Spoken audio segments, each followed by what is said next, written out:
Nah orang Khawarij itu orang yang paling tidak mau menerima otak-atik seperti itu. Akhirnya jadi goblok bareng tadi.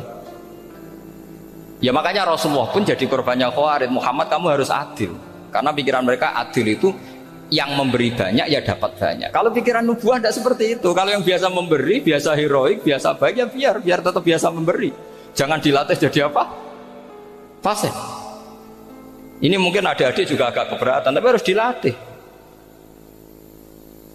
Makanya saya itu jadi kiai itu ya mulai kecil anaknya kiai butuh kiai. Saya itu yang mulang itu senang. Saya tidak pernah terlintas dikasih santri atau dihormati ya enggak. Mungkin sampai mati agak terlintas. Ya pikiran saya sederhana. Biasa mulang pahlawan malah sekarang pasen itu malah kayak cemen, kayak turun kelas gitu. Jadi saya terus ya enggak kepikiran sama saya. Loh kalau saya minta sama Allah karena itu atasan saya. Makanya ada ulama yang ekstrim gini, ini kisah nyata. Ada ulama alim datang ke seorang raja. Rajanya ini soleh padahal. Ternyata pas raja itu berdoa, ya Allah saya kasih ini. Padahal ulama tadi itu mau mengajukan proposal, mau minta apa gitu. Terus dia pulang ketika ditanya, Pak Kiai kenapa pulang? Ternyata raja itu minta zat yang sama yang saya mintai. Kalau raja saja masih minta, ngapain saya minta raja? Saya akan minta zat yang dimintai raja. Terus pulang dia.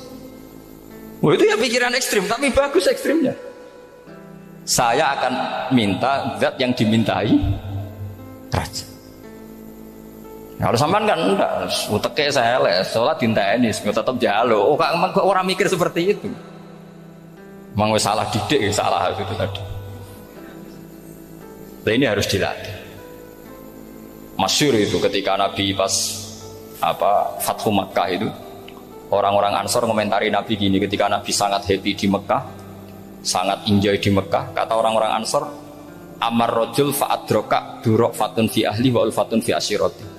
Namanya orang pasti happy kalau di kampung halaman. Jangan-jangan Rasulullah itu nanti hidup di Mekah lagi, karena Mekah sudah dikuasai orang Islam. Beliau pasti kangen sama keluarga, sama Mekah. Tapi ya sama, ketika Rasulullah mulai mengasih-ngasih itu, orang-orang Quraisy dikasih banyak, orang Ansor juga pikirannya seperti itu. Baru orang Ansor dilatih pikiran nubuwah, yaitu tadi. Mereka itu dapat kambing, dapat sapi terus pulang. Kamu mendapat saya, milih mana? Milih Rasulullah Shallallahu Alaihi Wasallam. Sekarang kamu saya balik. Kamu punya kiai, kamu bisa memberi hadiah, memberi beliau. Suatu saat kiai Anda ini kaya raya, terus sering ngasih orang-orang yang nggak pernah berjasa. Kamu nggak pernah dikasih.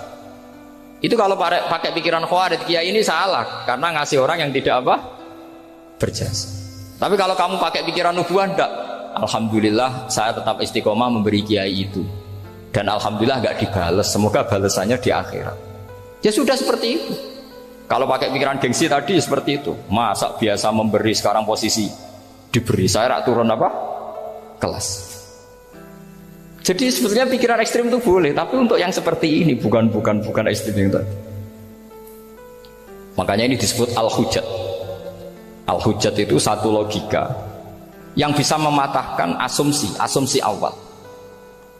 Ini saya harap santri-santri matolek putra maupun putri berpikir seperti ini, sehingga sama. Jadi misalnya sekarang dibalik, kalau ada orang NTT yang masih non muslim, itu orang kafir yang harus dibunuh atau orang kafir yang harus didakwai.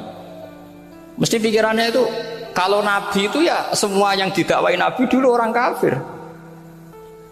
Nah, ketika Nabi di Mekah itu pertama ketemu orang kafir itu dibunuh atau didakwai? Didakwai. Ya berarti pilihan sekarang ya didakwai bukan dibunuh. Nah soal perang itu perang itu beda dengan membunuh. Ada janjinya, ada macam-macamnya, terus nggak ada solusi, itu baru ada perang.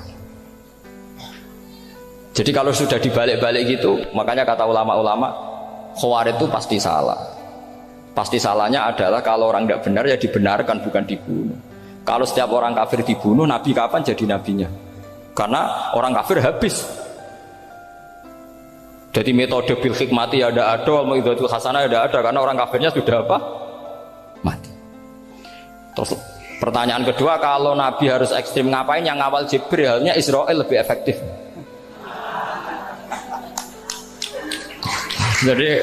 Jadi kalau sama-sama ingin ekstrim, Nabi itu gak usah dikawal Jibril, kan tidak efektif kan? Harusnya yang ngawal itu siapa? Israel. Kan gak repot ya.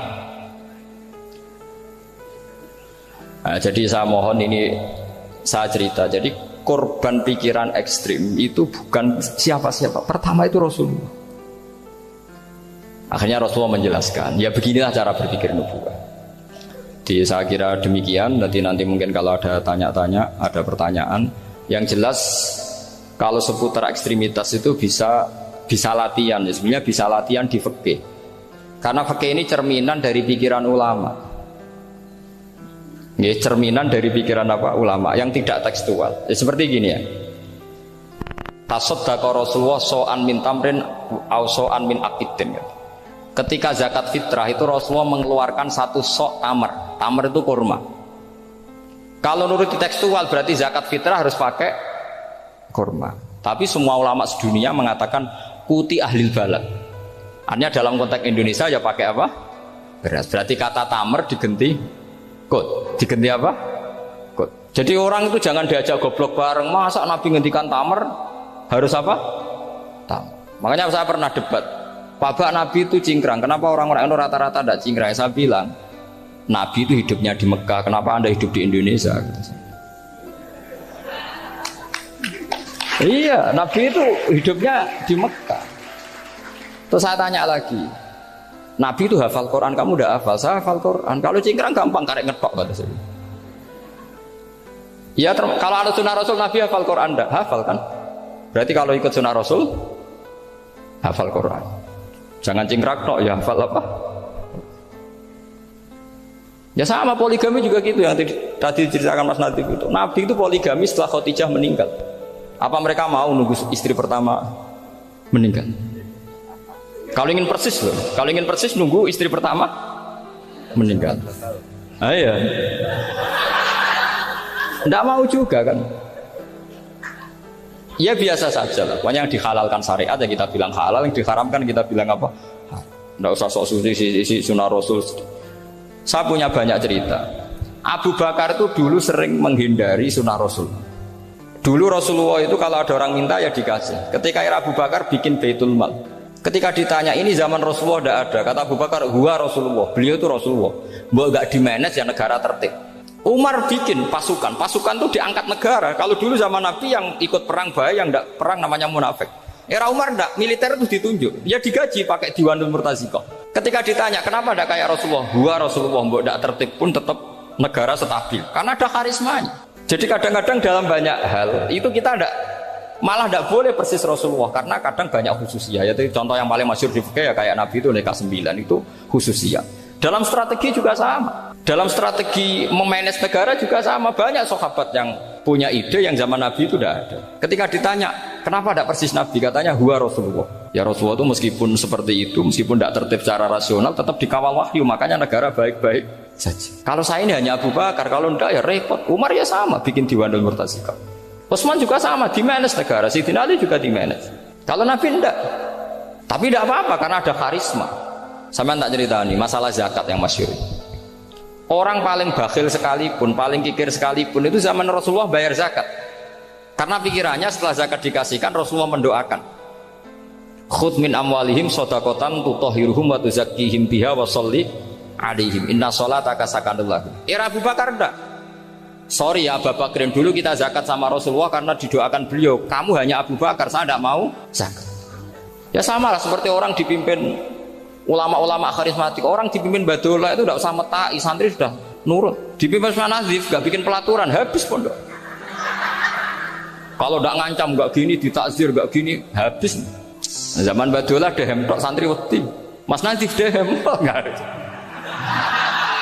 Nah, makanya Rasulullah itu tidak banyak bikin pelaturan. Rasulullah itu kalau mau perang itu hanya bilang sahabat, saya besok ditantang Abu Sufyan di sini. Saya mau perang. Oh itu sahabat ikut semua. Orang melihat wajahnya, melihat karismanya sudah tertarik ingin menyelamatkan beliau. Kita tidak akan ridho Rasulullah keluar sendiri. Kalau Abu Bakar ya enggak. Pertama Abu Bakar pidato sudah sopan. Saya memimpin kamu. Ini qad wulitu walastu bi khairikum. Saya ini memimpin kamu, tapi bukan berarti saya yang terbaik. Jika saya benar maka dukunglah. Kalau salah ingatkan. Itu pertama orang-orang bilang apa? Fawwah la uqiman nakabisef. Nanti kalau Anda salah tak ingatkan pakai pedang. Ya karena hanya Abu Bakar bukan Rasul. Jika diaturlah ini ada militer, ada pengawal, ada Baitul Mal. Era Umar lebih modern lagi, ada Diwanul Murtazikoh, ada macam-macam. Ya Rasulullah nggak ada. Nah sekarang orang sidik-sidik muni sunnah Rasul, padahal ada sunnah Rasul yang khasnya Rasulullah sebagai nubuwah, khasnya Rasulullah sebagai apa? Nubuwah. Coba Nabi itu istrinya 9, semuanya cerita tentang tahajudnya Nabi, witirnya Nabi. Apa kira-kira Mas Nadif kalau punya istri 4 ceritanya tentang tahajudnya Mas Nadif? Kan enggak. Nah, jadi saya mohon, sebetulnya pikiran-pikiran ekstrim itu karena enggak mau belajar. Enggak mau belajar. Kalau mau belajar itu kata Imam Ghazali itu dalam kitab Imla, Al-Imla fi Iskalatil Ikhya itu. Fal ma'ani awsa'u minal ibarat. Yang namanya ma'ani itu awsa'u apa? Minal ibarat. Jadi yang fal ma'ani awsa'u minal ibarat. Jadi yang namanya makna itu lebih luas minal apa? Ibarat. Nah, ini contoh yang paling nyata ya Sayyidina Ali. Ketika Sayyidina Ali perang sama Muawiyah, itu Sayyidina Ali bilang sebaiknya Muawiyah kirim delegasi, mediator.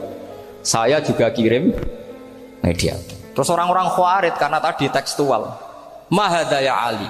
Ini apa ya Ali? Lam yujad fi kitabillah. Aturan mediator itu tidak ada di Quran. Bahwa kalau kita perang harus ada mediator itu tidak ada.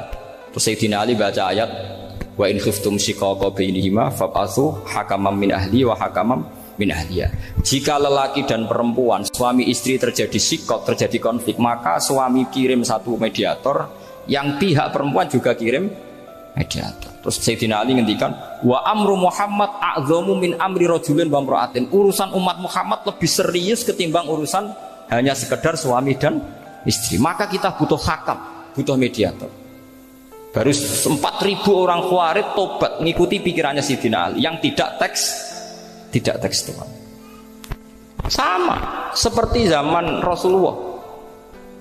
Ketika Rasulullah mau perang Badar, saya ini mau perang Badar kata Rasulullah. Musuh saya itu 1.000 lebih. Kalian hanya 313. Apa kita teruskan? Itu sahabat langsung bilang gini, saya itu hafal teksnya. Idzan la naqulu laka kama qalat banu Israil fathab anta wa rabbuka faqatila inna hahuna qa'idun walakin idhab anta faqatila inna ma'akum muqatilun. Ini kelihatan sekali bahwa para sahabat sudah ada tekstual. Orang-orang Bani Israel ketika melihat Musa katanya sakti dan orang dekat Allah, itu cara berpikir orang Bani Israel gini. Walhasil ada perintah supaya Musa itu merangi kaum Jabarin. Orang Jabarin ini gagah-gagah, pikirannya orang Bani Israel, Musa kami itu sakti dekat Allah, ya sudahlah sama Allah saja sana, tak tunggu di rumah kabarnya. Itu kan sama dengan santri semedit, roh kiai ini suga, kiai aku suga, serasa tak pikir kan seperti itu. Ya sama seperti itu. Nabi ku kekasih Allah, mesti perang menang, serasa tak ewangi mesti menangis. Fadhab anta wa rabbuka faqatila inna hahuna qa'idun. Ya sudah kamu berangkat saja sama Tuhan, tak tunggu di rumah. Tapi apa kata para sahabat Ansor ketika Nabi minta supaya mereka dukung di perang Badar? Langsung bilang, idzan la naqulu laka kama qalat banu Israil. Kita tidak akan bermental kayak Bani Israil. Ini tekstual pada enggak. Mereka punya mafhum, punya pikiran. Cara Mas Nadif punya kreatif. Bahwa ini mental yang bejat, kita tidak akan meniru seperti itu. Itu sahabat. Jadi dulu sahabat itu makna di Quran juga ada tekstual. Jadi bisa memahami. Nah sekarang orang memaksa semuanya harus tekstual. Ya meskipun tadi jangan terlalu liar terus menjadi liberal. Tapi saya tidak tahu kalau contohnya Mas Nadif tadi pakai kondom, istiqomah, tidak tahu itu pikirannya Jil apa Mas Nadif, tidak tahu saya itu tidak tahu. Kok sampai sembeling itu saya tidak tahu. Kok lagi juga kalau tidak bisa nyontohkan yang di luar itu, saya itu ya tidak tahu. Mulai dulu ilmunya seperti itu terus gitu. Ya tidak tahu lagi. Jadi mulai dulu zaman Nabi pun itu sudah ada pikiran-pikiran seperti itu. Jadi tekstual atau harfiah itu ya enggak. Nyatanya sahabat langsung bilang idzan la naqulu laka kama qalat banu apa? Isra. Ad-dinu yusrun wala yusyadha hadatina ahadun illa ghalabahu. Yasiru wala tu'assiru basyiru wala tunaffiru. Makanya kowe ora usah sok suci, hidup itu gak ada pilihan. Misalnya kalau saya ditanya, bina wong fasik itu penting enggak? Penting. Tapi kancanan wong fasik ku haram, mari katut. Kowe kancanan wong fasik ku haram, mari katut fasik. Ti ngembarno wong fasik umat Rasulullah ya haram, umat Nabi kok mbarno. Kancanan yo haram, ngembarno haram. Lah terus piye, Gus? Ya ora piye-piye. Ayo saiki misalnya kowe ngembarno wong ayu tiba ning dalan, haram ta ora? haram. Terus mbok gendong haram tur. Hidup itu tidak banyak pilihan. Jadi dilema dari guru-guru dilema. Makanya apa ya seperti itu istafti qalbak takokno atimu. Motive nulung iku nulung apa sahabat? Ya sudah seperti nggak ada pilihan. Motivem kancanan wong fasik iku mergo enak kancanan wong fasik. Delok dangdut pantes apa ya pantes. Apa motifmu didik? Ayo rata-rata ke kancanan wong fasik motifmu didik apa enak kancanan wong fasik?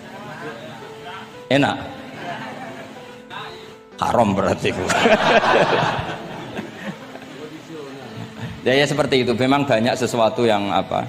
Makanya banyak ulama ngendikan banyak perilaku duniawi yang menjadi amal ukhrawi karena niat. Juga sebaliknya banyak perilaku ukhrawi yang akhirnya menjadi duniawi juga karena niat. Makanya niat itu diatur sedemikian rupa. Nah, ini juga sama. Duduk tasahud akhir. Ayo. Duduknya dulu, duduk tasahud, baca sholawat. Itu satu paket. Makanya al-atasek wal asir wal hadi asar at-tasahud wa qu'uduhu wa sholat ala nabi sallallahu alaihi wasallam. Fatasahudu mengkoti tasahud wa qu'uduhu lan lungguh tasahud.